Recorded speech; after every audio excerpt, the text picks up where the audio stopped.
Ahí está en vivo conectado. Las banderas de todo el mundo que ya son un clásico. Mira qué lindo Puerto Rico. Guatemala, Colombia, Honduras, Dominicana, Ecuador, El Salvador. Aguante. Ahí está la gente maravillosa que viene de todas partes del mundo a congregarse aquí a River. ¿Cómo te va Europa, Asia, África, Oceanía, América? África, a todos.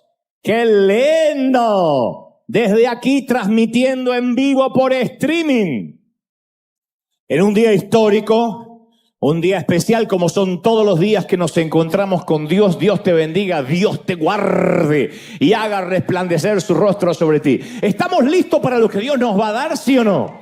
Y yo sé que en casa también, esa multitud. Recién hablábamos de que desde el 2020, antes también, pero desde el 2020 empezaron las transmisiones en vivo y se sumó mucha gente, muchas familias a las cuales les mandamos un saludo especial y le decimos lo que siempre: ¿cómo te ama el Señor? ¿Cómo no te va a amar, princesa? ¿Cómo no te va a amar, príncipe?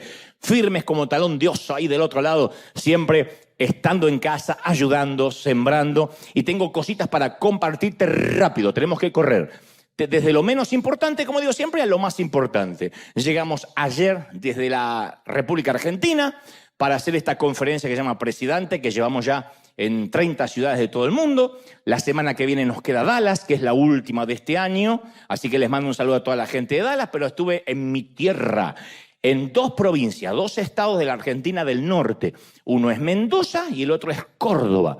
Y a los mendocinos y a los cordobeses les mando un saludo enorme, muy especial. Gracias por haberme recibido. Gracias por el cariño de los argentinos, que no me olvidan. Y que siempre están así orando y haciendo, como dicen en Argentina, el aguante, las porras, la hinchada. Así que les mandamos un saludo muy especial. Y esto pasaba en Mendoza y Córdoba. Y después te cuento un par de cosas que también son muy interesantes. Ahí va. Cordobés y a los mendocinos, hace 23 años que no iba. Fue en el año 2000, la última vez que estuve en esas provincias, en el año 2000. 23 añitos nada más, para regresar a Córdoba y a Mendoza, a quien le mandamos un saludo muy especial. ¿Se acuerdan? Recordamos que el 23 de diciembre aquí en Anaheim vamos a repartir nuestros 10.000 juguetes. Así que a los que se acuerdan traer los regalos, gracias. Los que no se acuerdan, átense un hilo en el dedo, escríbanlo en el celular o algo. Esto es, ahora en el lobby ya tenemos unos cuantos juguetes, tenemos una cámara, ahí está. Tenemos que llenar. Me quedan 2 semanas para que no quede el pasillito del medio. Para que esos juguetes estén hasta el techo. Nuestra fiesta va a ser el 23 de diciembre aquí en River Toys, enfrente de la arena, donde vamos a regalar 10.000 juguetes. Va a ser nuestro turno, con muchas sorpresas, como te dije, con 1.000 hamburguesas gratis, con autos icónicos de Hollywood, con superhéroes, con un montón de cosas para que los chicos de todo el barrio, de toda la ciudad puedan venir. Así que gracias a los que los domingos traen los juguetes. Domingo que viene, el que entra sin juguete, no entra, así. Sonó feo, ¿no? ¿Usted no trae juguete? ¡Afuera! No le vamos a decir nada, pero sí te vamos a mirar feo para que te des cuenta. Bueno, y ahora sí, rápido, porque estamos contra el tiempo y quiero mostrarte esto que es River Toys en todo el mundo, que dijimos, lo estamos cumpliendo. Ya pasamos por Colombia, por Venezuela, por varios países, por Honduras, por Panamá. Y ahora, después de mostrarte Colombia, Venezuela, Honduras y Panamá, es el turno justamente de este país que me tocó visitar, que llegamos ayer, Argentina. Y entonces quiero que vean River Toy Argentina, siempre con la gente de mi amigo Carly Anacondia, que él también lo acabo de ver hace poco en Mendoza, en Córdoba. Y es fascinante, puesto que todo el grupo de Más Vida Quilmes se une, pone la tracción a sangre, nosotros enviamos los recursos, y esto es River Toys en Argentina. Ahí va. Gracias a todos. La querida Argentina, allá en el sur del mundo, a quien le mandamos un saludo muy especial, y gracias a toda la gente que hace este trabajo posible. Y después de Argentina, te estábamos mostrando siempre 2 países por domingo. Esta semana también estuvimos en nuestro colegio, en Uganda, en África. ¿No sabes lo que son los chiquititos? Esto es River Toys Uganda, en nuestro colegio, nuestros chiquitos, nuestros maestros, y también celebraron la primera Navidad que pueden celebrar de esta forma. Ahí va. a todos los chiquitos y ese aplauso a todos los que siembran, a los que dan, porque esta es tu semilla. Esto es iglesia. Para eso servimos, esto tiene que ver. Cada vez que vemos estas imágenes decimos, para esto, los que servimos, valga la redundancia, servimos a Dios. Para esto, para servir, para poder cambiarle la carita a esos chiquitos, aunque sea por un ratito. Pero hay que reconocer lo que daríamos por celebrar la Navidad nosotros en África, con esa alegría, con ese calor que tienen para bailar, con eso tan lindo, tan bonito, que se alegran con tan poquito. Y esto para ellos es algo maravilloso que nunca soñaron, jamás sentirse tan mimados. Así que somos nuestros papis, somos los papis, las mamis de todos esos chiquitos. Así que gracias por tu fidelidad, gracias por tu siempre, gracias siempre por ser fiel en tu semilla aquí y en el resto del mundo. Gracias. Muy bien, ahora sí. Hace 3 años atrás, 3 años exactamente, prediqué un mensaje titulado Virus de Invierno, en el cual conté la siguiente historia. Aunque el mensaje era de otro tema, pero la historia bien lo amerita. Resulta que el 26 de diciembre de 2004 irrumpió debajo del Océano Índico el tercer terremoto más grande jamás registrado por el sismógrafo. Produjo el equivalente de energía de 23.000 bombas atómicas. Y al registrar una magnitud de 8.8 en la escala Richter, las ondas de choque produjeron un tsunami que medía más de 100 pies de altura. Viajó a 500 millas por hora, alcanzó un radio de 3.000 millas y fue el peor tsunami de la historia. Ocasionó 230.000 víctimas. Imagínate la cantidad de estadios de fútbol repletos de gente, pero sobrevivió un grupo de personas, milagrosamente, sin una sola víctima, los Moken. Los Moken son un grupo étnico que mantiene una cultura náutica basada en el océano. Viven sus vidas en los mares abiertos, desde el nacimiento hasta la muerte se les conoce como los gitanos del mar. Tienen barcos de madera hechos a mano, funcionan como casas flotantes. Los niños Moken aprenden a caminar y aprenden inmediatamente a nadar. Algunos aprenden a nadar incluso antes de caminar. Y lo que les salvó la vida fue su intimidad con el océano. Porque los Moken conocen los estados de ánimo del mar, conocen sus mensajes mejor que cualquier oceanógrafo. Leen las olas del océano de la manera que nosotros podemos leer las señales de tránsito en la calle. Y el día del terremoto, un fotógrafo estaba tomando imágenes y cuando el mar comienza a retroceder, que es lo que por lo general sucede antes de un tsunami, las fotos muestran a muchos de los Moken llorando. Eran los únicos que sabían lo que iba a suceder, mientras que otros turistas ignoraban la tragedia que se avecinaba. Pero los Moken reconocieron que los pájaros habían dejado de trinar, que las cigarras se callaron, que los elefantes se dirigían en estampida hacia un terreno más alto, que los delfines nadaban mar adentro. ¿Y qué hicieron los Moken? Bueno, aquellos que se encontraban cerca de la costa de Tailandia subieron a la elevación más alta posible, mucho antes de que el mar retrocediera, estoy hablando de horas antes. Aquellos que estaban en el mar navegaron mar adentro lo más que podían, y los pescadores birmanos, que son de la misma vecindad de los Moken, fueron arrasados por el tsunami sin sobrevivientes.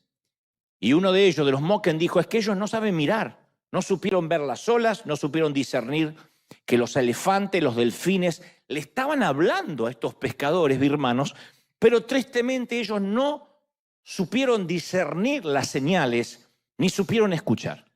Entonces los Moken vieron una pequeña ola que no les pareció normal. Eso, sumado a una antigua leyenda que se había transmitido de generación en generación, que decía que iba a llegar en cierto momento una ola que se come a la gente. De alguna forma percibieron que esta ola era esa ola que le habían hablado los antepasados. Entonces, como este pueblo marinero entiende el lenguaje del mar, los que no entendían se ahogaron, los que sí lo entendieron salvaron la vida. Y yo digo, creo que los cristianos deberíamos discernir de igual manera que los Moken el lenguaje de las temporadas a lo largo de nuestras vidas. Y el mensaje de hoy es para aquellos que alguna vez estuvimos a punto de rendirnos, de tirar la toalla en cualquier área de nuestras vidas, tan solo por no haber interpretado el dialecto de las temporadas que se avecinaban, por no haber interpretado que los tiempos que estábamos viviendo estaban cambiando. Yo creo que no hay peor tragedia que entrando el invierno continuemos tercamente usando ropa de verano, diciendo no, para mí el verano sigue estando. Y no, empezó el invierno y empezamos a tener frío. O en su defecto, que entrado el verano nos resistamos a quitarnos el tapado, el abrigo, las botas para la nieve, no entender que las temporadas están cambiando. Le pasó a los pescadores birmanos. No entendían de que se avecinaba un tsunami. Los que eran vaqueanos, los que vivían al lado del océano, comprendieron este cambio de clima, este cambio de temporada. Y al no discernir nosotros en la vida que a veces estamos entrando en una temporada distinta, a veces estamos tentados a abandonar la fe, a solicitar una licencia, una baja por tiempo indeterminado en el ejército de Dios, abandonar nuestro servicio. Yo sé que todos ansiamos tener temporadas buenas. Todos queremos que sea un verano eterno. ¿Qué digo un verano? Una primavera eterna en nuestra vida. Pero las temporadas de enfermedad son las que nos ayudan a valorar las temporadas de salud. Así de tercos y torpes somos. Si no pasamos un tiempo de enfermedad, damos por sentado la salud. Cuando nos falta la salud decimos, ay, cómo valoraba cuando me sentía bien. Las temporadas de fracaso nos ayudan a valorar las del éxito. De otro modo, el éxito también puede ser una droga de que siempre queremos más y nada nos basta y nunca somos felices. Las temporadas de deuda nos ayudan a valorar las temporadas de abundancia. Decimos, ¿te acordás cuando estábamos endeudados y cuando debíamos tanto en la tarjeta y no sabíamos cómo íbamos a pagar? Si no pasamos por eso, cuando Dios nos da y nos da la provisión, solemos tomarlo y darlo por sentado. Los tiempos difíciles nos ayudan a valorar los buenos tiempos.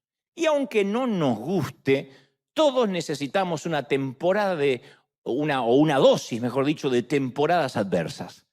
De cosas que no nos gustan tanto, de tsunamis que vienen de pronto. Hay veces que nos damos cuenta que esta ola que nos está pasando es esa ola, ese tipo de ola que alguna vez sabíamos que iba a venir. Un tsunami, a veces vienen en cuanto a la salud, en cuanto a las finanzas, en cuanto a las relaciones. A veces, de pronto, sin pronóstico, sin saber discernir los tiempos, nos vemos en medio inmersos en una inundación, en algo que decíamos, yo no sé por qué estoy pasando esto.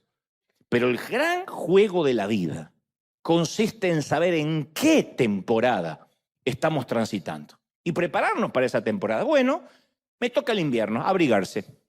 Me toca el otoño, el tiempo de las hojas secas, el tiempo de los pocos frutos. Me toca la primavera, disfrutarla. Salomón abre el capítulo 3 de Eclesiastés diciendo, todo tiene su tiempo y todo lo que se quiere debajo del cielo tiene su hora y tiene su temporada. Para todo tiempo le llega a todo el mundo, tiempo y oportunidad. Todo tiene su tiempo. Salomón hace una lista de 28 temporadas, retazos de los tipos de etapas que probablemente vamos a experimentar en el curso de nuestras vidas. 28 temporadas, que todo el mundo las conoce, de sembrar, cosechar, de reír, de llorar, de plantar, de arrancar. Entonces, es importante identificar las temporadas porque para que cuando una de esas temporadas llegue al fin, no nos aferremos a ella y digamos, salgamos con elegancia. Algunos tienen que decir, mi temporada de juventud terminó. Ya está. No puedo ser un viejo o una vieja que dé lástima, ya está. Tengo que entrar a la etapa de la madurez. ¿Viste cuando alguien uno dice, pero este no quiere madurar? Y bueno, porque no sabe bajarse con elegancia de una temporada que ya está, ya pasó. Por eso vemos a gente de 50 haciendo TikTok, porque no entiende que terminó su temporada. A veces hay parejas que son absorbidas en el vórtice de una relación disfuncional. No son malas personas, pero no son el uno para el otro. Y son las peores versiones de sí mismos cuando están juntos. Y ninguno tiene el valor para terminar esa temporada y continúa en un noviazgo tóxico. Hay novios que son tóxicos y uno los ve, son tóxicos. Una chica que antes era maravillosa, simpática, hablaba por todo el mundo, ahora está gris, apagada, porque él le prohíbe hablar con todo el mundo, porque es un súper celoso. Y así es de novio, te imaginas de casado, lo que va a hacer. Y ninguno de los dos tiene el valor para decir, no, hay que terminar, esta temporada tiene que terminar. No sé por qué me metí, pero tiene que terminar. Otros no quieren entender que se terminó la temporada en un ministerio, en un empleo, porque tendemos a ver los cierres de temporada como algo negativo. Y no siempre es así. Todo lo que empieza tiene que terminar en algún momento. A veces hasta es una parte inevitable del crecimiento. Mami, tu hijo se tiene que ir en algún momento. Ya sé, tiene 42 añitos, no sabe emprender la vida, no se sabe lavar los calzones, pero en un momento hay que dejarlo, con calzones sucios y todo, que haga su vida. Es parte de la vida soltar. Tenemos que soltar. Los padres nos cuesta soltar, pero tenemos que soltar como nos soltaron a nosotros, ¿no? Ese es el cierre de una temporada maravillosa que terminó. Y algunas veces la renuncia a una temporada que ya terminó es la opción más inteligente que podemos elegir. Decir, bueno, esto ya terminó. Fue un tiempo maravilloso, lo disfruté o no, pero terminó. Y la mayoría de las veces la renuncia no es la opción que el corazón prefiere elegir. Entonces queremos seguir adelante, somos tercos porque decimos que invertí mucho en esto. La cantidad de gente que hay congregándose en una iglesia donde no recibe palabra, donde no hay pan en la casa del pan, donde se están aburriendo, bostezando y dicen, no, yo no me voy acá porque yo puse ese ladrillo. Agarrá el ladrillo y mandate a mudar. Uno no puede quedarse porque yo ayudé a construir el templo, ya está. Hay ocasiones que sentimos que cuando termina una temporada estamos enterrando, sepultando una inversión, muchos años de esfuerzo, todo lo que dimos, todo lo que entregamos. Bueno, pero eso es una temporada. Todo entregamos todo en algún momento. En la secundaria, en la universidad, en un matrimonio, en un noviazgo, siendo hijo, siendo papá. Pero la vida consiste, no te olvides de esto, en seguir la columna de nube que está delante, no en huir de los egipcios que vienen detrás. Muchas veces, en lugar de ser el resultado de hacia dónde vamos, terminamos siendo aquello de lo que huimos. Y estamos siempre mirando la temporada que dejamos atrás, en lugar de decir, yo tengo otro tiempo por delante. Entonces nuestra vida no puede ser definida por aquello de lo que huimos, sino que tiene que estar atribuida a aquello hacia lo que corremos. ¿Qué es lo nuevo? ¿Qué es lo que Dios me va a preparar? Aunque capaz que esto es maravilloso. Porque es fácil huir de las temporadas malas. El verano, la primavera puede ser hermosa, pero tiene que terminar para que uno valore el frío. Y el frío tiene que terminar para que uno valore los días cálidos. Así funciona. Por eso Dios dividió las estaciones del tiempo en temporadas. Durante los últimos casi 16 años en River, esta congregación y los que nos ven en línea han escuchado mucho de mis mensajes. Pero yo sé, estoy consciente, siempre lo supe desde el primer día, que va a haber un día que va a ser un último servicio en el que tendré que expresar mis últimas palabras como vuestro pastor. Eso va a llegar. Será cuando me toque pasar a una nueva asignación, o simplemente Dios me diga, hasta acá llegaste, o Dios me quiera llevar, porque diga, se terminó tu tiempo hasta en la tierra.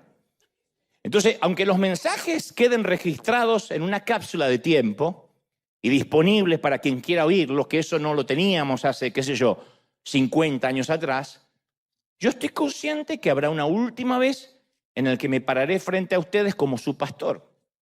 Pero hasta que Dios me dé una nueva asignación y una nueva temporada, cada uno de nosotros tenemos que preguntarnos, ¿cuál fue la última orden que yo he recibido de parte de Dios?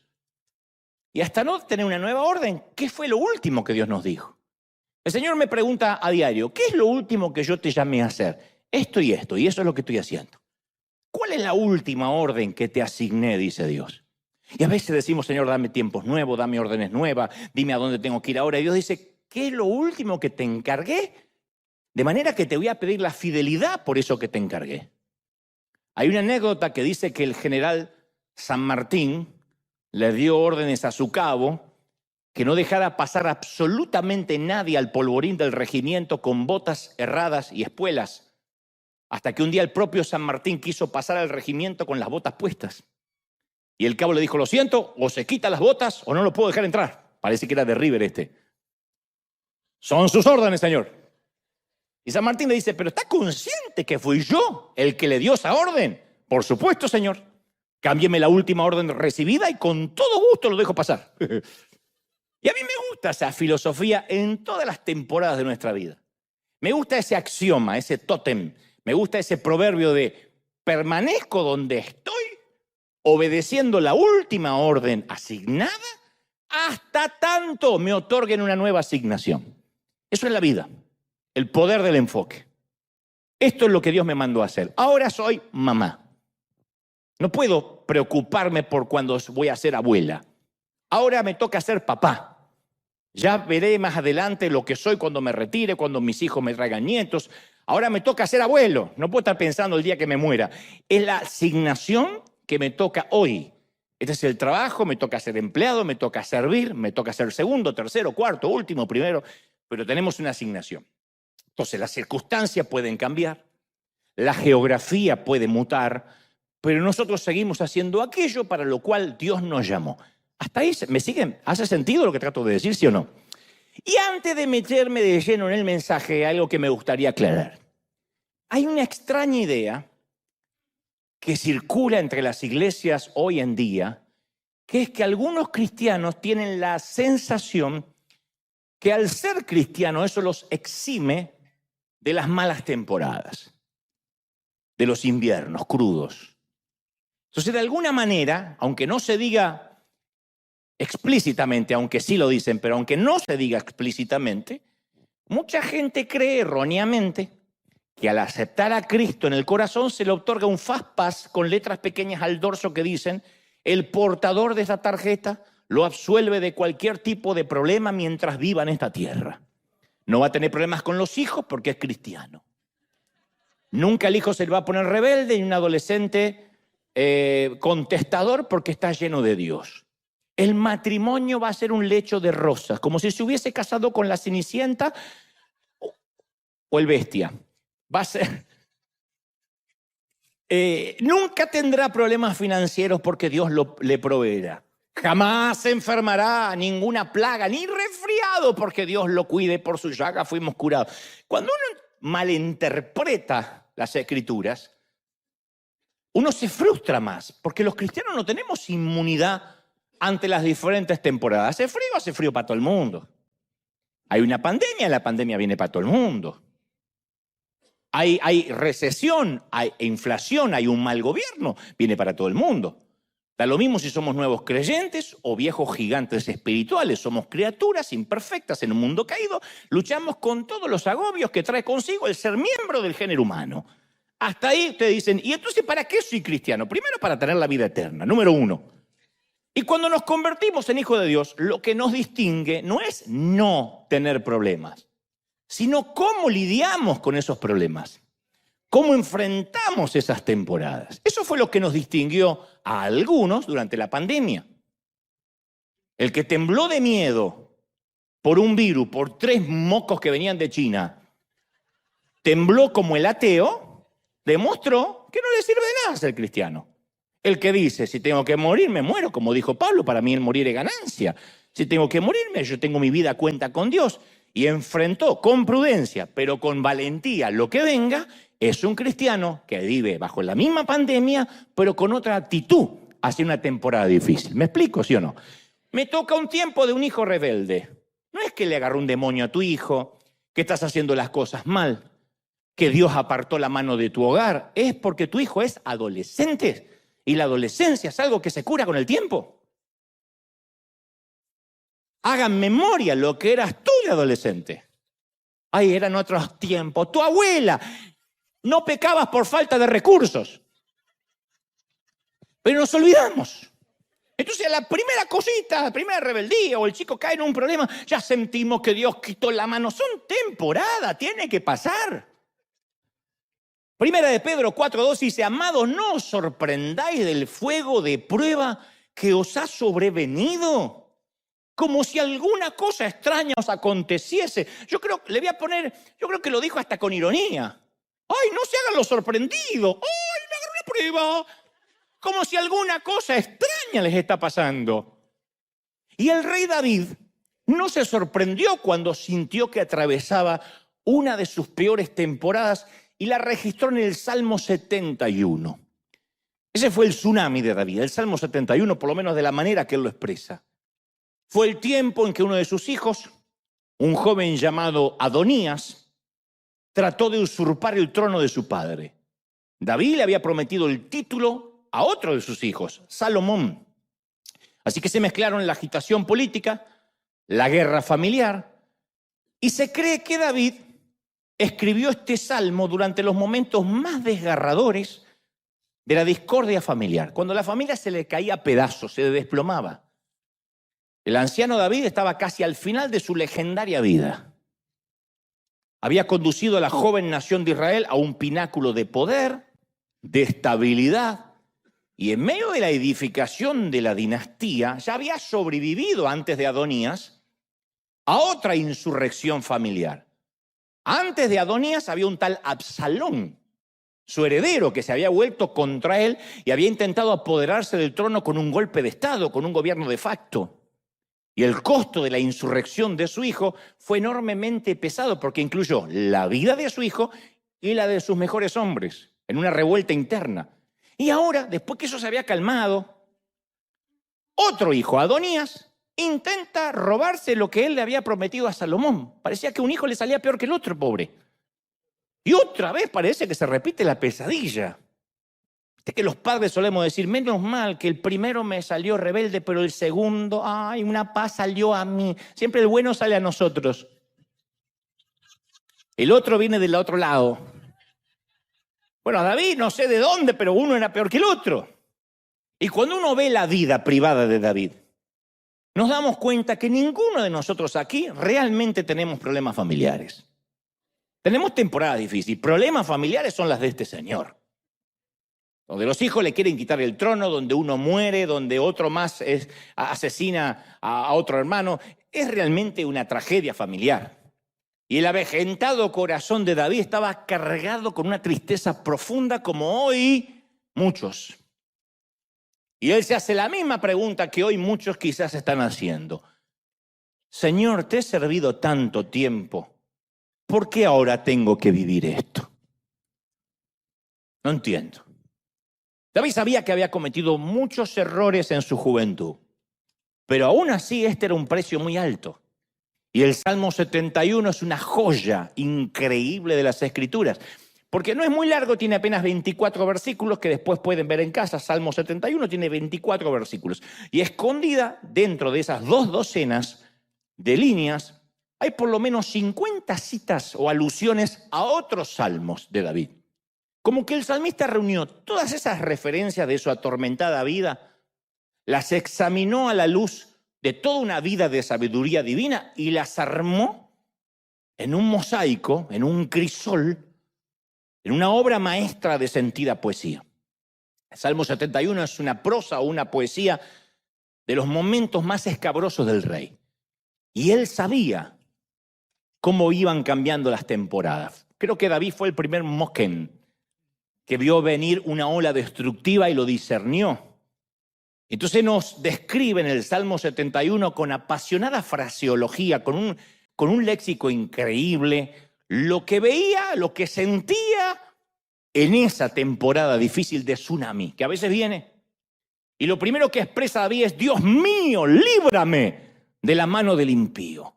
Líbrame de la mano del perverso, del violento. Así abre él la oración. David tenía varios enemigos peligrosos que le producían una tremenda ansiedad. Y todos nosotros hoy, aunque no somos un rey, no somos monarca, no somos guerreros, tenemos enemigos con los cuales luchar. Quizás no nos persigue como a David un filisteo, pero alguien puede que esté disgustado con nosotros o solamente le caemos gordo. Hay gente que le caemos mal. Dicen que uno le cae bien a la mayoría de la gente y a la minoría de la gente le cae mal, o a veces es exactamente al revés, a veces es 50-50. Pero uno no le puede caer bien a todo el mundo. Ni Dios puede caerle bien a todo el mundo. Mientras que hay gente que lo alaba y otra gente que lo maldice. Y yo sé que todos los que estamos aquí hay gente que no nos soporta, pero no por lo que hacemos. No nos soporta ver. Y por tu salud mental tienes que decir, hay gente que no me soporta. Ni que respires, ni que estés. Hay gente que hace y te dice, ¿y por qué? ¿Y por qué sucede? Y de repente, como están contrariados contra Dios y como ven tu bendición, centran en ti todo el calor de su frustración. ¿Y por qué esa y por qué yo no? Y te pueden detestar por el cuerpo porque todavía tienes tantos años y conservas el cuerpo de hace 10 años atrás. Y a ella le pasó un camión por arriba. O detesta que te hayas venido a Estados Unidos y que trabajando te esforzaste, lograste tener una mejor comodidad de vida y dice, pero ¿por qué yo no? No sé, o que Dios te bendice. Para cierta gente nosotros nos convertimos en todo lo que esa persona envidia, cela y no entiende por qué esa persona, él o ella no logra tener lo que Dios te dio. A veces pasa. Luego David parece dar más datos de su temporada amarga y dice, mis enemigos hablan de mí. ¿Te pasó? Los que acechan a mi alma consultaron juntamente diciendo, Dios desamparó a David. Vamos a perseguirle, vamos a tomarle, porque no hay quien le libre. ¡Oh Dios! Proclama David, no te alejes de mí. Dios mío, acude en mi socorro. Sean avergonzados los adversarios de mi alma, sean cubiertos con vergüenza, con confusión los que buscan mal para mi alma. Entonces, yo noto en estas segundas palabras que algunos enemigos vienen de personas que no conocemos muchos. O sea, la adversidad viene de personas que no conocemos muchos. Pero otros no son enemigos en el sentido etimológico de la palabra. Las personas a veces más cercanas a nosotros también pueden herirnos. En esta temporada la coalición que causaba el problema de David no estaba integrada por filisteos, por gigantes u otra tribu ajena.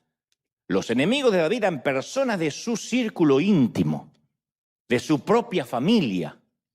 Entre ellos estaban sus amados hijos Absalón y Adonías. Además había otra hija que no le hablaba seguramente. Tenía muchos problemas familiares. Y estos dos hijos, Adonías y Absalón, trataron de usurpar el trono. Entonces a veces la herida más profunda la causa quien está más cerca. Ninguna herida es tan dolorosa como la que nos hace alguien a quien amamos, en quien confiamos. Una casa dividida contra sí mismo es una prueba terrible. Y yo sé que muchos están llegando a fin de año viviendo esa temporada. Un invierno que no esperaban. Llegar a casa y que no te hablen, o que te hablen mal, o hijos que se meten en la habitación y te ignoran todo el día, o estás con alguien que solo cruzas información y no puedes abrir tu corazón y estás viviendo un tiempo difícil, álgido, y dices, yo no sé por qué estoy viviendo esto. Bueno, David lo expresa en este tsunami que no sabemos si lo vio venir, pero al menos lo sintió. Y luego finalmente David le habla a Dios de una manera descarnada, sincera. Le dice, Señor, tú has hecho grandes cosas. ¿Quién como tú, oh Dios? Pero tú también me has hecho ver muchas angustias, ¿eh? Tú también me has hecho ver muchos males. Suena como un pase de facturas a Dios. Pero David está diciendo que las temporadas difíciles pueden venir de enemigos, de gente cercana, pero también pueden provenir de la misma usina de Dios. Esto es algo que cuando lo pensamos como hijo nos cuesta entenderlo. Cuando lo pensamos como padre lo comprendemos más. Hay ocasiones que los padres tenemos que permitir cosas en nuestros hijos que podríamos evitarles. La mamá que le evita o pretende evitar, o el papá que le pretende evitar todo el dolor a su hijo va a criar, valga la redundancia, un mal criado o un mal aprendido. Va a crear un mocoso o una mocosa que cualquier frustración van a hacer un escándalo porque el papá y la mamá quisieron que nunca tengan ningún problema. Uno como papi trata de evitarles los problemas cuando son chiquitos. Hay un momento, como decía recién, que hay que dejarlos. Si bien daríamos lo que sea para evitarles cualquier tipo de dolor, si realmente los amamos, a veces tenemos que permitirles que se den sus propios golpes. Estoy hablando en términos metafóricos. Nadie me dice amén, igual yo sé que es la verdad. Tienen que golpearse solos.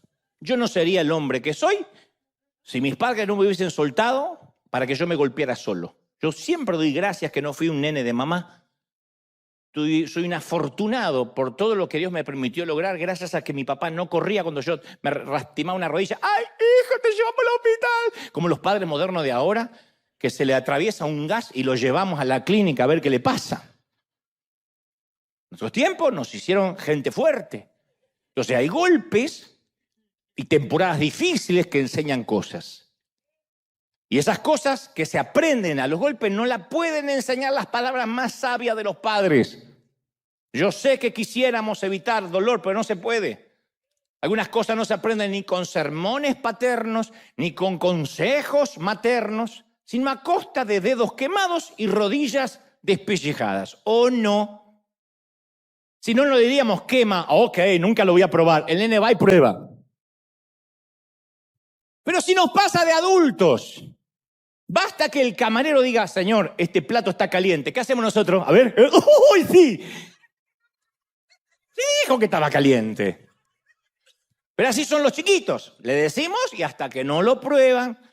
Entonces David dice, tú me has hecho ver muchos males. Me tuviste que enseñar a los golpes. Y como digo siempre, Dios permite ciertos trancazos dentro de un ambiente divinamente controlado. No es que Dios da la vuelta y te dice que te golpees. Él está mirando, observando. En las temporadas difíciles, Él está mirando nuestros trancazos porque es un ambiente controlado. Dios sabe que hay temporadas en que sus hijos van a salir más maduros, vamos a salir más maduros, más sabios, pero tenemos que atravesarlo. El Salmo 71:7 continúa diciendo, como prodigio, dice David, como ejemplo, yo he sido a muchos y tú eres mi refugio fuerte. Yo digo, ¿de qué hablaba David cuando se refería a esta temporada, a este tsunami? David era una figura pública. Sabía que todo el mundo estaba observando lo que él hacía. Los líderes cristianos sabemos mucho de esto, aún los que preservamos bajo 7 llaves la vida privada. Yo siempre digo, la vida privada es privada. Mi llamado tiene que ver con el mensaje que Dios me asignó, no con tener que mostrar mi vida, porque cuando uno se quiere poner de ejemplo, después falla y la gente dice, pero ¿cómo puede ser si era un ejemplo? Entonces, uno tiene que preguntarse si Dios quiere que andemos por la vida mostrando lo que pertenece a nuestras cuestiones privadas. Siempre aclaro, autenticidad no es falta de privacidad. Nadie tiene que usar las redes sociales necesariamente para mostrar cómo va al baño y si está duro de vientre. Y decir, haciendo fuerza porque hoy no hace falta. Es que soy auténtico. No, estás abriendo una puerta que te va a costar horrores cerrar. Después cuando se metan en tu vida, lo vas a querer sacar y alguien te va a decir, como suele decir la prensa, tú nos abriste las puertas. A ti te interesaba mostrar cómo vivías. Tú mostrabas las fotos de los cumpleaños y la foto familiar feliz. Y entonces cuando hay un problema también queremos saber del problema. Uno no puede discernir y decir, no, métanse en lo bueno y en las cosas malas no opinen, porque uno abre la puerta. David había abierto la puerta. Todo el mundo conocía los detalles de los problemas familiares del rey. Porque no solo era el rey, sino que David era un hombre que siempre hablaba de Dios y ahora el mundo veía que tenía los pies de barro. Y él le decía a Dios, Señor, yo he sido de ejemplo, yo he sido un prodigio para la gente, he sido un prodigio para muchos, son las palabras, las frases que utiliza. Ahora lo que quiero es esconderme en tu refugio y esta palabra va para muchos que sienten que ya no quieren la opinión de nadie. Lo único que quieren es esconderse. Como decía David, quien me diera alas me mandaría a mudar lejos. Hay gente que dice, basta, estoy harto de la opinión de la gente. Quiero esconderme en el Señor y que solo me importe la opinión de Él. David reconoció los límites de su sabiduría y estaba dolorosamente consciente de sus limitaciones, de sus debilidades y se lo expresa al Señor. Dice, Señor, yo he sido un ejemplo, pero hoy solo quiero refugiarme en ti. Acto seguido David dice, líbrame en tu justicia, inclina tu oído, sálvame. Es un SOS. Es el grito más básico que a veces grita el alma. Señor, quiero salir. Y yo dirijo este mensaje a los que a esta altura del año acá y en casa están diciendo, para el mundo, Señor, que me quiero bajar. No aguanto más. No aguanto más. Estoy a la fiesta, estoy llegando así, reptando. No, creo que ni caminando llego a las fiestas. No puedo más. Este año ha sido duro. ¿Cómo nos encantaría despertarnos una mañana y encontrar que milagrosamente Dios arregló todo? Que vamos al banco y aparecieron $100,000 de la nada. Alguien que se equivocó. Llamas al banco, ¿se equivocaron? Sí, pero no sabemos quién. Úselo, señor. Vamos a la cocina, le dices a tu esposa y tu mamá, no se fue, no vuelve más.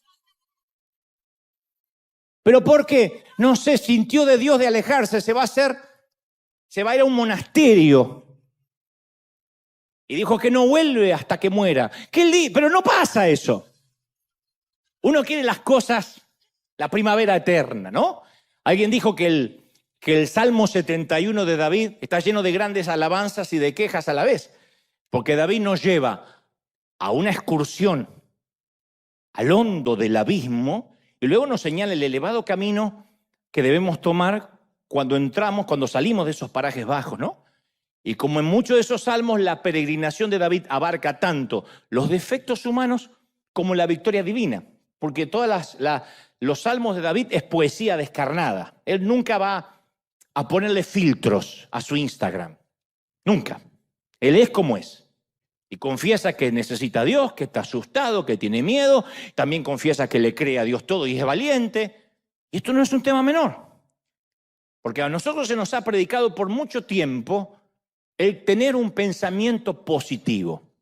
Sé cristiano por 3 o 4 años y vas a escuchar algún sermón de pensamiento positivo. Y nos aseguran que si uno practica el pensamiento o la confesión positiva, no van a empezar a pasar cosas positivas. Hasta los ateos dicen esto. Dicen, yo confieso que me va a ir bien y creen que por eso les va a ir bien. Hay libros enteros acerca del pensamiento positivo. Lo malo es que la vida no siempre es positiva. A veces las cosas salen mal. Muy mal, ¿o no? Tampoco me dicen amén, no me importa, yo sé que las cosas salen mal.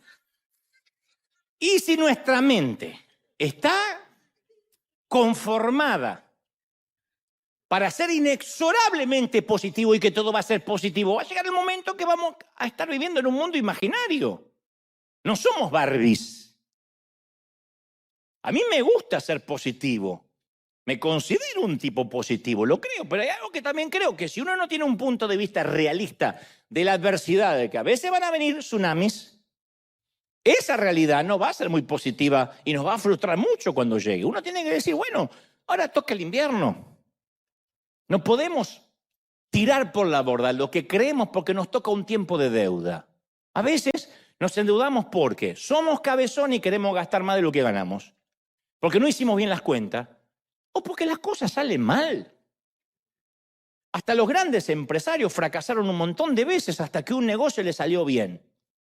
Y ni tenían a Dios, pero dijeron, bueno, es parte del business.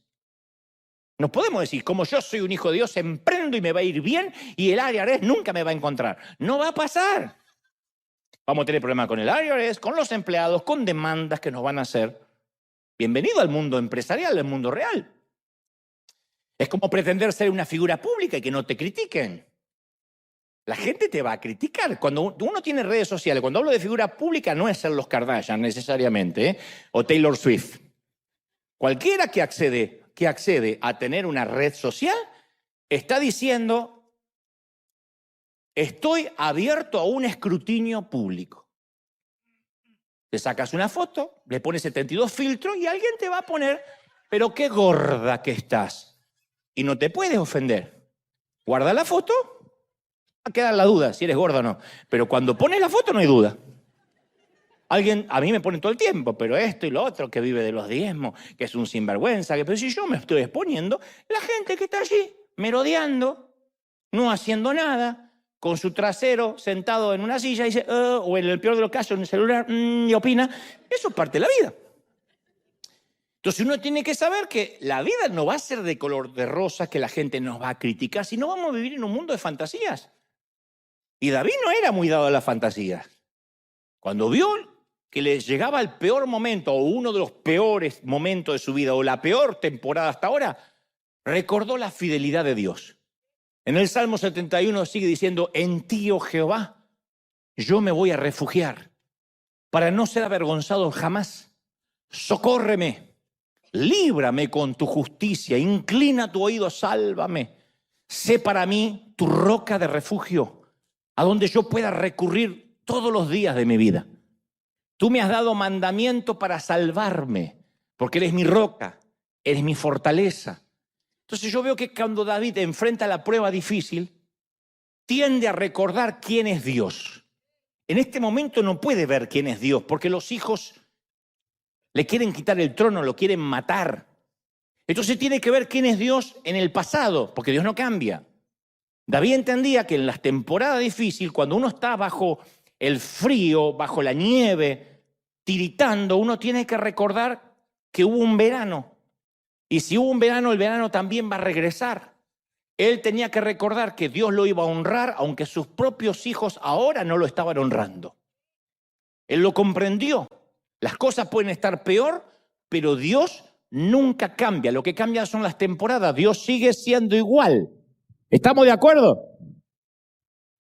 Como dijo un poeta, Dios es el punto fijo en un mundo cambiante. Dios nunca cambia.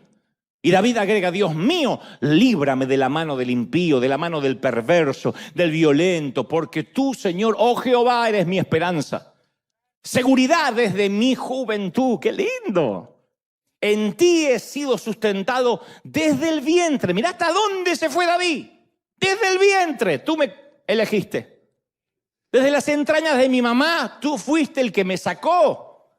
Por eso te doy mi alabanza. No está pensando en la temporada anterior, se va hasta el nacimiento. Me permitiste nacer, bien podía no haber nacido. Me diste vida. Impresionante. ¿Qué hace David en el momento de desesperación? Retrocede en los recuerdos y revisa las muestras de sabiduría sobre Dios que había aprendido todo el tiempo. Entonces Dios le había demostrado fidelidad.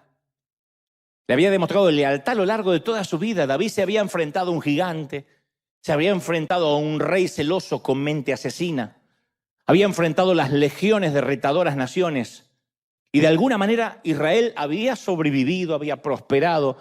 En todas estas cosas Dios había sido fiel con David y con Sión. El Señor lo había sacado adelante y lo que era verdad para David es verdad para nosotros hoy. Yo en mi caso puedo mirar hacia atrás y decir, a ver, si paso un momento difícil, puedo decir que, Señor, tú has bendecido cada día de mi vida, desde que era un niño creciendo en una pequeña iglesia legalista. Tú has satisfecho los anhelos más profundos de mi alma. Me has guardado a través de cada crisis. Me has bendecido con dones, me has dado talentos. Desde mis 7 años me alimentaron, Señor, con tu palabra. Me permitiste crecer a los pies de grandes hombres tuyos. Me libraste del caos de mi tormentosa adolescencia, me soportaste, no me aplastaste como una cucaracha cuando me lo merecía. Me vigilaste a través de la escuela secundaria, en mis años de torpe rebeldía, en las temporadas de debilidad.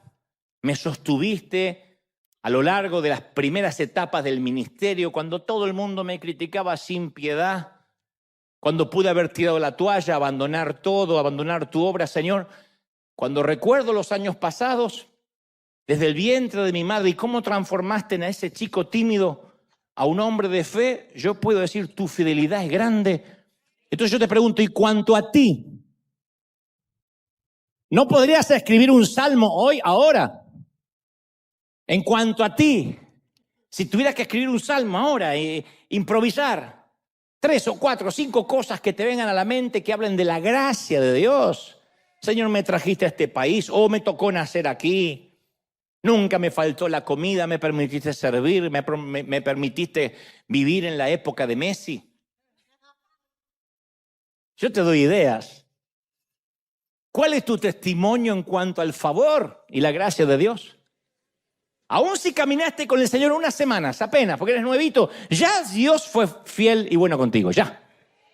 Y la fidelidad, de Dios es un recordatorio de cuánto nos ama Él y que Él no perdió nunca el interés en nosotros, nunca.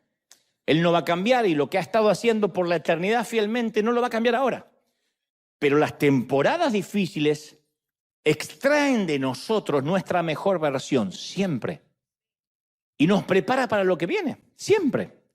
Primera de Pedro 1:7 dice, para que sometida a prueba vuestra fe, mucho más preciosa que el oro fino, el cual, aunque perecedero, aunque desechable, se prueba con fuego, sea hallada en alabanza, gloria y honra cuando sea manifestado Jesucristo. Él habla de las pruebas, no dice, esto es algo atípico. Y Pedro se une a David al afirmar que el fuego templa el acero de nuestro carácter. Sí. El salmista dijo en el Salmo 119:67, antes que yo fuera humillado, andaba descarriado. Pero ahora que fui humillado, guardo tu palabra. Bueno me es haber sido humillado para que aprenda tus mandamientos. ¿Quién da gracias por ser humillado? Damos gracias porque nos creemos humildes, que es diferente. Pero fui humillado y entonces ahora agradezco tus estatutos. Entonces las pruebas nos hacen caminar por el sendero recto, mientras que el que nunca es probado se termina descarriando, dice el salmista. Y Santiago quiere que escuchemos el mismo mensaje y dice, hermanos míos, tened por sumo gozos, estate muy alegre, celebra, haz un buen reventón, una buena parranda, cuando te halles en diversas pruebas. Ahí no hay amén, ¿viste? Sabiendo que la prueba produce paciencia, Santiago 1:2. Aquel que dice, Señor, dame paciencia con mis hijos. Ok, marche, un paquete de prueba. Pues la paciencia no viene de otra manera. Cuidado con pedir paciencia. A veces no sabes lo que estás pidiendo. Ay, Señor, dame paciencia. Y no es que Dios te manda un gotero con paciencia. Te manda más rebeldía en tu hijo. Pero, Señor, te pedí paciencia. Bueno, por eso está peor tu hijo, para que tengas paciencia, para que la ejercites. Y Pedro dice que las temporadas difíciles no van a ser eternas, perennes, para siempre. Después que hayáis padecido un poco de tiempo, dice Pedro, poco de tiempo, como todo invierno, como todo otoño, como toda nieve, como toda lluvia, Él mismo te perfeccione, afirme, fortalezca y establezca, dice Primera de Pedro 5:10, después que haya pasado un tiempo de prueba. Cuando yo era jovencito, alguien me dijo que Dios no utiliza a nadie en grande si primero no lo tritura. A mí nunca me gustó, sí, amén, pero a mí no me gustó nunca eso, cómo suena. Vos solo decís amén, a mí no me gusta. Y yo le dije, Señor, yo quiero ser la excepción. ¿Podés usar a alguien sin triturar?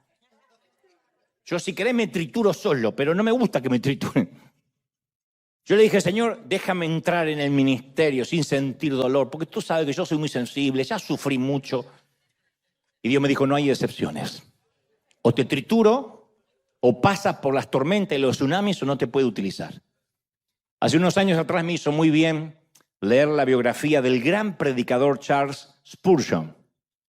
Y cuando examiné los detalles de su vida, noté que Spurgeon logró más en el transcurso de una vida que lo que la mayoría de la gente hubiese logrado en 2, a pesar de que murió a los 57 años.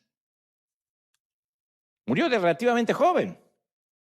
Y Spurgeon sufría de prolongadas temporadas de depresión, de ansiedad, y sus dolencias psicológicas eran tan paralizantes que muchas veces estuvo confinado en cama durante semanas. Entre cruzada y cruzada o entre servicio y servicio, quedaba en cama deprimido. Y Spurgeon llevó esos problemas a la presencia de Dios hasta que entendió que era parte del proceso de Dios en su vida.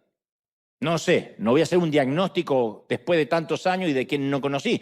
Tal vez era un potencial orgulloso, tal vez si no tenía ese aguijón, Dios no lo podía usar, no tendría la dependencia que tenía. No sé, estoy aventurando hipótesis. Pero lo cierto es que sus sufrimientos lo capacitaron para alentar, para entender a la gente. Alcanzaba a mucha gente rota porque él estaba roto, esencial. Cuando uno ve un predicador que se te pone en maestro y te dice, tú eres una oveja que estás allá abajo y tienes que aprender la unción que yo tengo, uno siente rechazo. Primero porque sabe que es un timador, que eso nunca ocurre. Nadie acá baja en carros de fuego. Y segundo, que uno no empatiza con alguien que no sufre o no sufrió como nosotros. Y Spurgeon notó un patrón en su vida, que sus periodos de depresión invariablemente precedían, a temporadas de especiales bendiciones en su ministerio. Él sabía que sufría con un propósito. Él supo decir, esta depresión, esta tristeza que no me puedo sacar, me prepara para una nueva temporada de bendición. Ustedes dirán, ¿y eso ocurre con todos? No sé, ocurría con Spurgeon. Y este hombre psicológicamente frágil publicó 3.500 sermones, escribió 135 libros y todavía se lo conoce como el príncipe de los predicadores. Entonces Dios tiene un propósito para cada prueba. La vida no va a ser fácil. El que te dijo que es fácil es porque o no vivió la vida o te está engañando. Y cuando uno no conoce a Cristo, entra a la batalla de la vida sin armaduras, sin armas. Luchamos con nuestras fuerzas y caemos de bruces, lógico. ¿Por qué? Porque Dios es el único que nos puede ayudar cuando llegan las pruebas. Es el único que nos puede sostener. Y Él dice, vamos a pasar una tormenta, mijo, agárrate del mástil y vamos a soportar juntos. Pero finalmente aquí en el Salmo 71 es donde encontramos el milagro central de lo que nos quiere decir David. Ahora es el momento que nos tendríamos que quitar los zapatos y decir, opa, estamos pisando tierra santa, cuando leemos esta parte del Salmo 71. David derrama su corazón ante Dios, te dije, por los atroces problemas familiares que lo asedian, un tsunami que no vio venir. Ojalá hubiese sido como los Moken, de haberse escapado a tierras altas o bogar mar adentro. Y él clama a Dios porque está dolido, punto. Para nosotros capaz que una temporada así sería capaz de enojarnos con Dios, abandonar la iglesia. ¿Cómo puede ser? Yo diezmo, siembro, voy a la iglesia y mi hijo cayó en las drogas, o dejó embarazada a alguien, o mi hija se embarazó, o no me hablan, o sé que se metió en la delincuencia. Algo similar es lo que vive David. Dos tipos, tiene dos hijos, ya van dos, que lo odian, lo quieren matar, van a por su vida y a por el trono. Y en medio de las heridas y el sufrimiento, la oración de David está llena de adoración y alabanza. En un momento dice, de ti, aunque no entiendo lo que me pasa, será mi alabanza. Sea llena mi boca de alabanza, dice David. Luego dice, mas yo voy a esperar siempre y mientras te alabaré más y más. Siguen los problemas, los hijos están peor. Pero dice, mi boca publicará tu justicia y los hechos de tu salvación todo el día, aunque tenga que acordarme cómo fuiste de bendición en el pasado. Y yo te alabaré con instrumento de salterio, te tocaré el arpa, cantaré a ti con el arpa. Oh Dios santo de Israel, mis labios se alegrarán cuando cante a ti, mi alma la cual redimiste. Mi lengua hablará de tu justicia todo el día, porque yo los voy a ver avergonzados a los que vienen contra mí, serán confundidos los que mi mal procuraban. Esto es lo que distingue, que te decía al inicio del mensaje, al cristiano verdadero, no el no tener problemas. Esto es lo que hace que un cristiano que en una familia destrozada, junto a los escombros de una vida arruinada por las deudas, ante la trágica pérdida de un ser querido en el cementerio, una voz quebrada por las lágrimas se eleva hacia el cielo con adoración.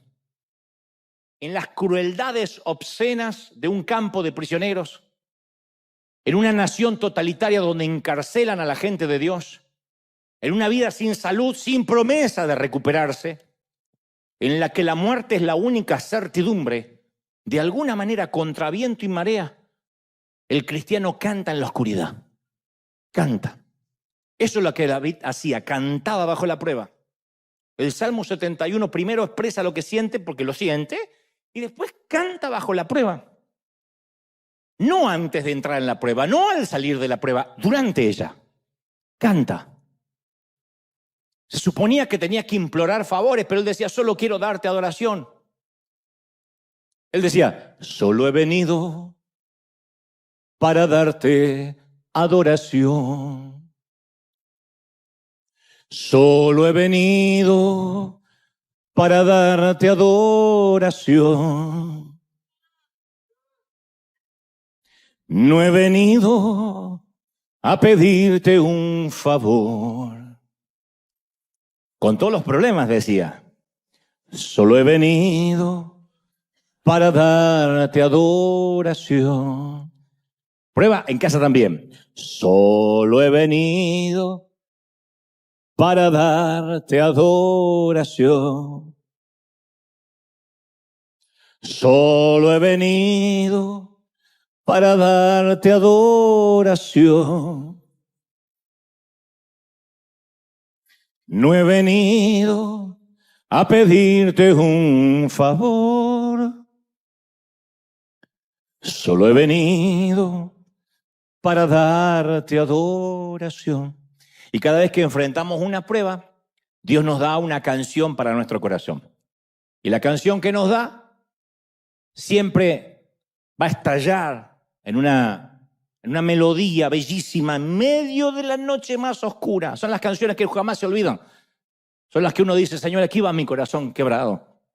En la mayoría de los casos no sentimos ningún deseo de adorar a Dios. No es como los domingos. ¿Qué deseo vamos a sentir de adorar a Dios en el pabellón de oncología de un hospital? Mucho menos en un panteón, en una sala de cuidados intensivos.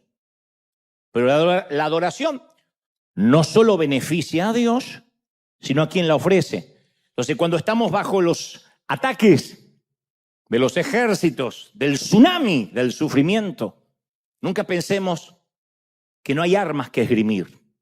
Uno puede elevar una canción de adoración. Somos gente que canta su fe.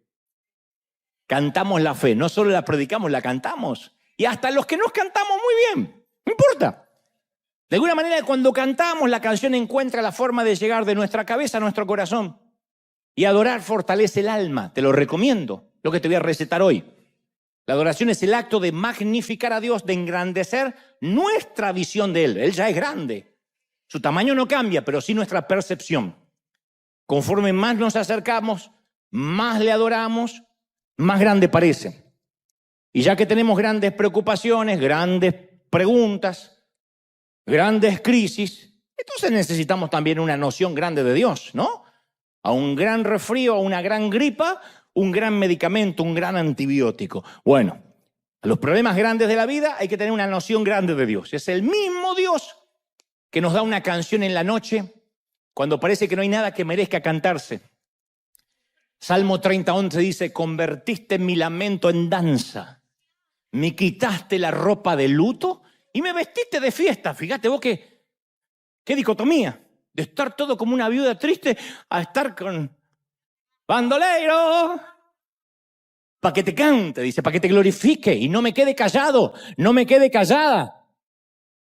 Y Pablo añade, anímense unos a otros con salmos, himnos, canciones espirituales. Canten salmos y canciones, dice el apóstol, con gratitud hacia Dios en sus corazones. Y algunos de los momentos más tiernos tienen la marca de una canción, ¿o no? Hasta en un funeral de quien amamos, los cristianos cantamos porque consiste en decir lo bueno que es Dios, a pesar de que no entendemos por qué hoy estamos arrojando un puñado de tierra sobre el ataúd. Orar es como apretar la tecla refresh en la computadora. Nos restaura el gozo de la salvación, nos calibra el espíritu, nos renueva la mente. Una de las formas más puras de adorar es cuando uno no tiene ganas, ni motivos para hacerlo.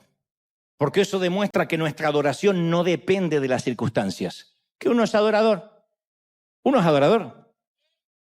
Hay acá mexicanos, salvadoreños, colombianos, dominicanos. Yo soy argentino, aunque la Argentina tenga buenos o malos gobiernos. Gane el mundial o no lo gane, que por cierto lo gana mucho, pero si no lo ganara, sigue siendo argentino. Cuando tenía 15 años, yo pasé una prueba muy difícil, quizá el momento de mayor soledad que recuerde de mi niñez. Me había cortado 2 dedos de la mano derecha en la carpintería de mi padre y pasé 2 noches internado sin que nadie quisiera quedarse conmigo a cuidarme. Te dirán, tenías 15 años. Sí, pero yo era un nene, yo me sentía solo, era un niño. Nunca me había quedado solo, nunca había dormido fuera de casa. Y mis padres dijeron, nosotros no vamos a dormir en una silla ahí no hay lugar cómodo para nosotros, se fue a mudar. Puedo hablar de mis padres porque ya no están, se los aguanta Dios ahora los dos. Y yo tenía mucho miedo de perder la mano. Y con mi mano colgada en un arnés y lleno de lágrimas, recuerdo que comencé a cantar. Decía, vine a adorar a Dios. Canta con la manito así.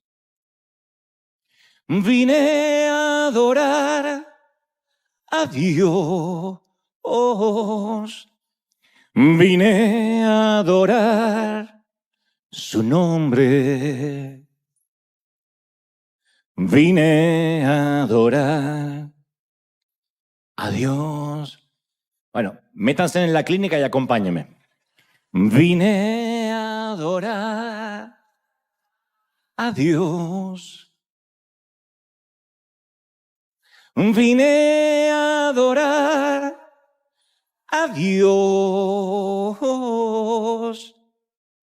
Vine a adorar su nombre. Vine a adorar a Dios. Víctor Frank, el sobreviviente del Holocausto judío, escribió acerca de las experiencias en el campo de concentración nazi. Y él dijo, a los prisioneros se les arrancaba todo, la ropa, las fotos, el nombre, y le daban un número. Hay algo que no podían quitarle. A un hombre se le puede quitar todo, menos una cosa. La última de las libertades humanas es escoger su actitud ante las circunstancias, ante las pruebas. Entonces, la decisión más importante que vamos a tomar para el nuevo año es escoger nuestra actitud. Yo no te voy a timar y prometer que el invierno tuyo se va a ir pronto, pero sí te voy a enseñar que la adoración es la mente dominando la materia. La adoración cambia la atmósfera espiritual. Y el propósito de algo maravilloso que no entendemos. Como te decía, yo no sé cuándo Dios va a cambiar mi asignación y tampoco sé si lo va a hacer. Pero hasta tanto Dios me dé una nueva orden, yo me apropio de las palabras del mismo David con las cuales termina el magnífico Salmo 71. Bueno, casi lo termina, 71, 18. Dice, aún en la vejez y en las canas, no me desampares, hasta que anuncie tu poder a la posteridad y tu potencia a todos los que han de venir. Yo tomé el versículo de David como mis últimas órdenes de marcha, a menos que él me diga otra cosa. Declarar la potencia a todas las generaciones que puedan y quieran oírme mientras yo esté vivo en este planeta. Quiero adorar su nombre, quiero proclamar su poder no solo a esta generación, sino a los nietos. Quiero cantar bajo la prueba y enseñar a cantar a quien me quiera escuchar. Y quiero dejar esto grabado en la cápsula de tiempo, junto con otros miles de mensajes para cuando yo ya no esté aquí. Porque yo me habré ido, pero la palabra continuará viva. Y yo seguiré adorando a Dios, solo que del otro lado del sol. Mientras tanto, mientras que estemos de este lado del sol, te invito a cantar junto conmigo bajo la prueba. Juntos. Vamos a celebrar al Rey de Reyes, al Señor de Señores.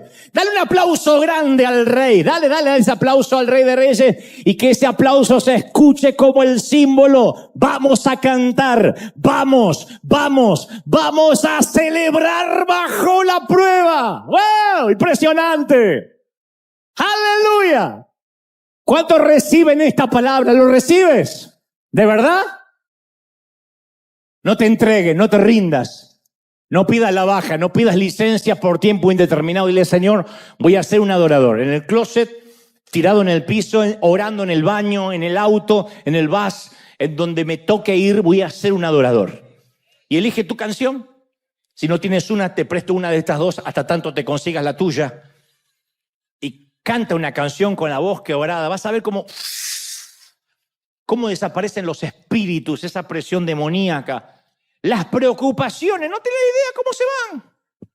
Aunque cantes desafinado, aunque no importa. Pero dile, Señor, aquí va mi corazón. Y elige una y cántale. Y cántale. Vas a ver cómo el aire se empieza a purificar. Cómo la mente se empieza a liberar.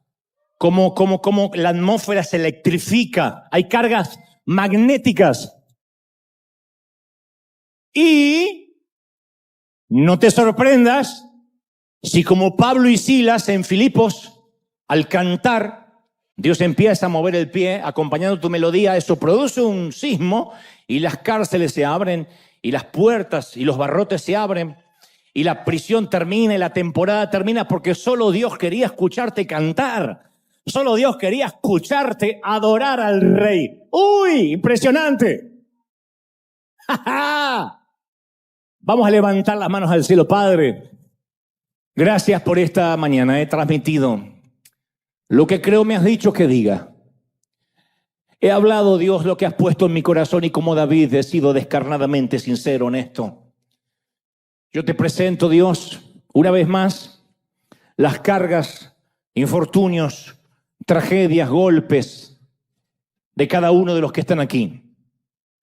Tú los conoces, te aman demasiado, Señor, te aman muchísimo, pero a veces no saben cómo lidiar. Y a algunos la vida no les ha dado tregua, ha sido tan difícil. Pero yo ante ti, Señor, con este ejército, con esta cuna de campeones, con estos obreros de primera línea, vengo ante ti para decirte, Señor, la vida ha sido muy dura con algunos. Ha sido un golpe detrás del otro y no hemos sentido la campana en años. Hemos rogado porque alguien arroje la toalla al cuadrilátero. Pero tú nos dices ahora, tú me dices que le diga esto a tus hijos, tú no te entregues, resiste, aguanta. De eso estás hecho, de resiliencia. Soporta. Y por un breve tiempo el Señor afirmará, luego de esta prueba afirmará tu carácter. Y saldrás procesado y refinado como el oro, que aunque perecedero se prueba con fuego. El oro, tú vas a ser probado con fuego para tener mayor asignación. Soportar el peso de lo que Dios te va a encargar. Bendito eres. Él vino a mi vida en un día muy especial. Cambió mi corazón por un nuevo corazón.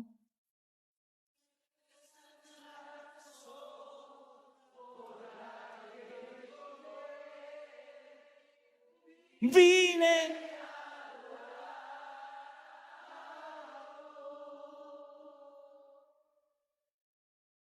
Él vino a mi vida en un día muy especial. Cambió mi corazón por un nuevo corazón.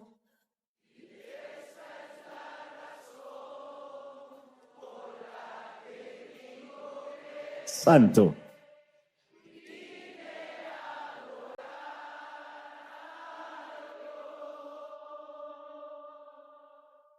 Vine a adorar. Una vez más. Vine a adorar. Dale un aplauso al Señor de señores, al Rey de reyes. Lo hiciste bien, lo hiciste bien, lo hiciste bien. Así se canta bajo la prueba. Así se canta bajo la prueba, gente. Así se canta bajo la prueba. Buen fin de semana.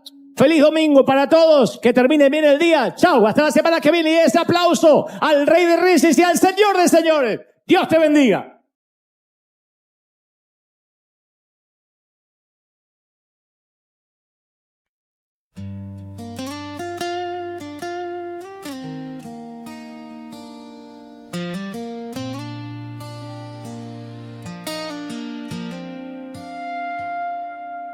Everything I used to live for faded slowly out of sight.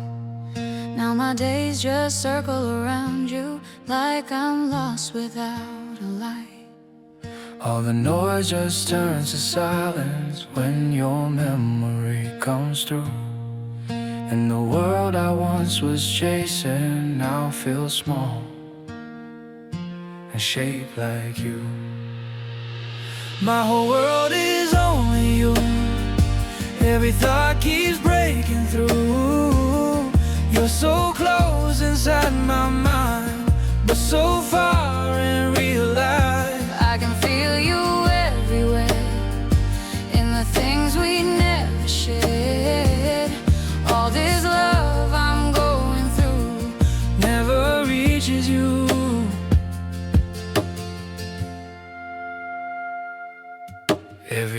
image feels so real now, like you're standing next to me.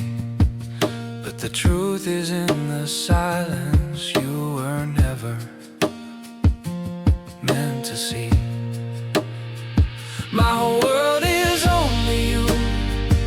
Every thought keeps breaking through. You're so close inside my mind, but so far in real life. I can feel you everywhere, in the things we never shared.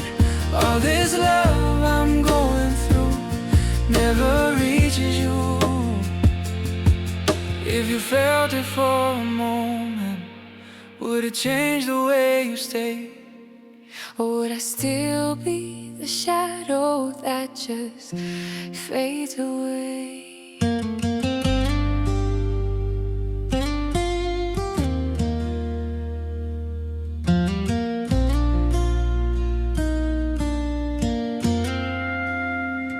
My whole world